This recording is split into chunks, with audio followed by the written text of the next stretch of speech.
So there is something that all of these journals share in common, and that is that they were started with great intention, but I only got 10 pages into them. My mom gave me this journal. On the cover, she says that my life is about to change, and she wanted me to document how was it that I was going to be able to make an impact on the world. I was like, this is going to be different. I am going to write in this journal. And so I set it right next to my bed, and then I didn't touch it for a year. But it wasn't until I was laying in bed one night and I looked at it and I decided to do my first entry, or at least I thought it was my first. I opened the book and I had seen that I had done one entry a year prior, and it was discussing how I felt like I was not at peace with myself. I wasn't being true to who I knew I was supposed to be. There was so much desperation in my words, such a loud just plea for help. But I ignored it. And it wasn't until the anxiety hit me like a freight train did I start to give myself the attention that I needed. When I was doing that entry and I looked back at what I had written a year prior, it made me see the power of journaling, of being able to have that point to write down my thoughts. It shed light into the darkness that I was feeling inside. So it gave me the push to journal for 90 days. Really, for me, my strategy was to just vomit everything that I was feeling. There's no real pattern, and a lot of the journal entries are very similar. What I want to highlight is the one thing that for me personally, journaling brought out. It was a safe space that provided consistency that allowed me to tell myself that I loved myself. What I would do at the end of every single entry was say, I love you.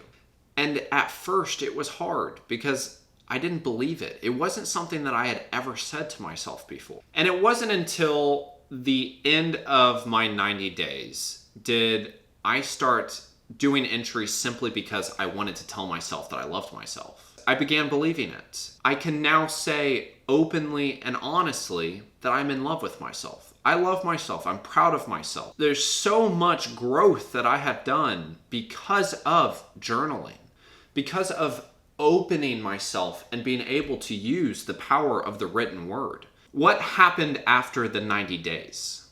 I haven't journaled for a year. So we're now at a year since I had journaled last. I find myself, as I feel like I have shown through my other videos, that I am a very habit-orientated person. To me, journaling has been so difficult because it feels like it's a tool. I don't believe that journaling, at least in my sense, is something that I want to be a habit. Towards the end of my 90 days, it was very habitual, forced. It was something that I was doing just because I didn't want to break my goal. It wasn't something that I was feeling drawn to anymore. My journal entries started to get smaller and smaller and smaller. What I am doing now is I'm feeling that there are things once again that I'm holding back and that I am not being authentic with, and I am not being honest with myself on how I'm feeling. So it's time that I bring back the journal, and it's time that I use it as the powerful tool that it can be. You don't need to have a perfect book and a great pen and the perfect setting to do it on. Half the time I do it laying in bed, feeling exhausted. I have just a pen from work, and I got this journal that says totally roarsome with some dinosaurs on it, which I think is pretty freaking neat. But I just want you guys to know the power of journaling and the written word, and that it doesn't need to be something that is perfect. This is something that can be completely free-flowing, that it can allow yourself to shed some light on the darkness and the trapped emotions that you are pushing so far inside.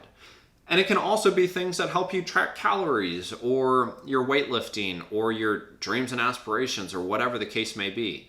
But it's something that I just think it could be a very powerful tool that you can incorporate into your life. Something that I wanted to share on how it truly impacted me. I appreciate you all, as always. Thank you so much. Bye-bye.